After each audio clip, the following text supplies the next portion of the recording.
Families are supposed to be safe. They are where we learn love, trust, and loyalty. But what happens when the people we trust the most become the very ones who destroy us? Tonight we explore 3 chilling cases where family bonds were shattered forever, leaving mothers, children, and siblings dead, and communities left in shock. From Ohio to Tennessee to New Hampshire, these cases reveal the darkest corners of the human mind and the courtroom battles that followed. Anna Millette, the daughter who killed her mother. In Miami Township, Ohio, a community was shaken in June 2023 when 23-year-old Anna Millette turned her car into a weapon against the person she should have loved most. Her mother, Joyce Millette, 64 inches. Court records would later reveal a long history of mental illness. Joyce Millette had spent nearly a decade trying to secure proper treatment for her daughter. But on the day of the crime, Anna had stopped taking her prescribed medication, and the consequences were fatal. Watch out. Don't move, man! Don't! All right, stop!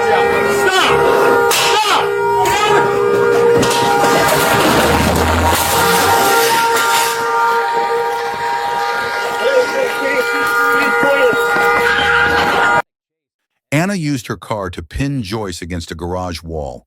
The impact ended Joyce's life instantly. When officers arrived, Anna reversed at high speed, striking an officer before crashing on Interstate 275. A taser finally brought her under control. In court, Anna wept as she apologized. "Losing my mom was the worst thing to ever happen to me. I love my mom dearly. At the time, I was suicidal and in psychosis. This was a horrible accident." But prosecutors pointed out a disturbing pattern. Anna had previously assaulted someone with a vehicle when she stopped her medication. The judge emphasized that Anna knowingly abandoned treatment, aware of the risks. Anna Millette was sentenced to a minimum of 21 years, with the possibility of 26 for the death of her mother and assaulting officers. A tragic collision of untreated mental illness and systemic failure. From Ohio to Tennessee, another mother would fall victim, this time at the hands of her own son. Sean Willis, a young man from Anderson County, pled guilty to murdering his mother, Sandy Willis. But the details of this crime reveal a chilling mix of anger, denial, and calculated violence.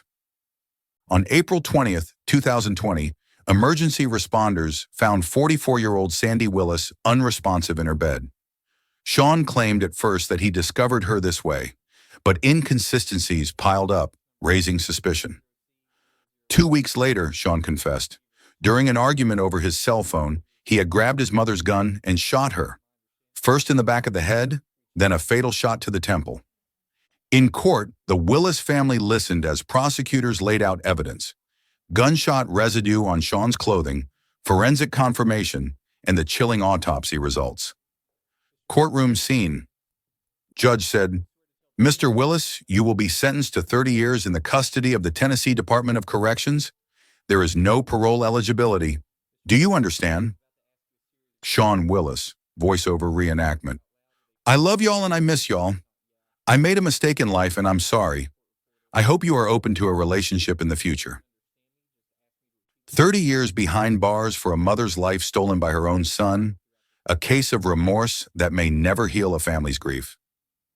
The Eric Sweeney case.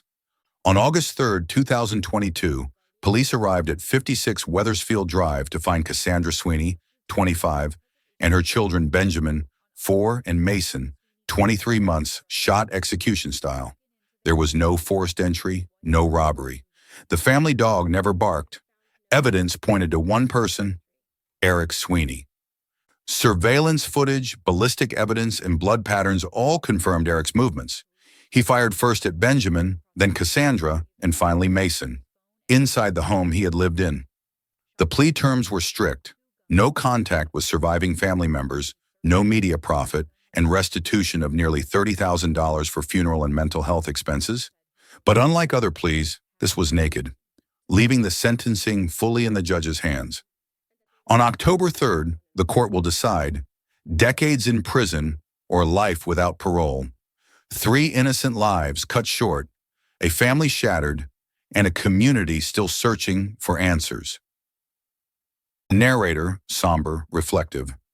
3 cases, 3 families destroyed from within, mothers lost to their own children, children lost in a moment of unimaginable violence, and communities left grappling with grief and disbelief. In every instance, the courtroom became the place where secrets, remorse, and justice collide. Anna Millette, Sean Willis, Eric Sweeney, all faces of one tragic reality. When family ties break, the consequences are devastating and irreversible. The question remains, how do we prevent such tragedies, and how do we heal when the unthinkable happens? If these stories left you speechless, subscribe and hit the notification bell. Share your thoughts. Do you believe justice was served in each case? And stay tuned for more stories where the darkest crimes hide behind the people we love most.